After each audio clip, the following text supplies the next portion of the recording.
ગુજરાતના મહત્વના સમાચારની શરૂઆત કરીએ તો સુરેન્દ્રનગરમાં મુખ્યમંત્રી જે રૂટ પરથી પસાર થવાના છે તે રૂટ પર આવતા તમામ ઝૂંપડાઓ પાડી દેવામાં આવ્યા છે।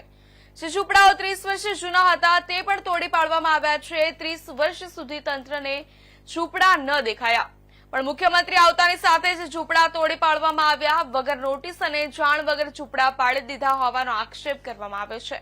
મુખ્યમંત્રીના આગમન પહેલા જ અનેક પરિવારના રહેણાંક સ્થળો છીનવાઈ ગયા છે। રતનપુર સહિતના વિસ્તારોમાં જ્યાંથી મુખ્યમંત્રી પસાર થાય છે ત્યાંથી તંત્રએ ઝૂંપડા પાડી દીધા છે।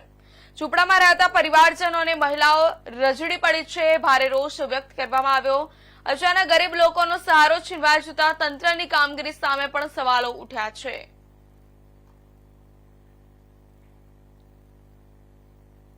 बरोबर सापरा बापरा बधु पाड़ी नाख्યું अनाज होते अंदर डाटी दीधું। અમારે નાના નાના છોકરાઓને ખવડાવવું હું અમારું સાથ હતું। વરસાદ પાણી આવે તો અમારે પાણીમાં હોવાનું અહીંયા પાણીમાં ધરતા મુખ્યમંત્રી આવે ને એટલે અમારું દેખી ના આવી ગયા કોઈ અહીંયા। ક્યાં નાના નાના લોકો નાના નાના છોકરા લઈને લઈએ ને તો એને રોડ બહાર કાઢો। રોડ માંથી રે નહીં લાગ નહીં હું અમારી કિંમત છે આ દુનિયામાં। અમારા એનો પુરાવો છે બરોબર, તો તમારી સરકારને એને કરાવવા દીધા કે અમારો પુરાવો એને હું લેવા કરાવ્યો તમે? તો અમને આ દુનિયાના નતા તો આ દુનિયાથી બહાર કાઢી મૂકવા હતા।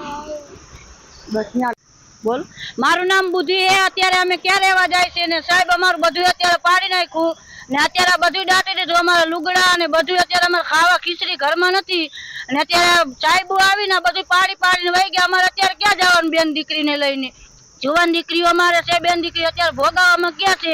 રહેવાનું તમારે રહેવા જવાનું ભોગાવામાં, ત્યાં એક દીમાં 100 જણા દારૂડી આવે, અમારે ક્યાં રહેવાનું? અત્યારે અમારા બેનનો સપોર્ટ હતો ઘરે।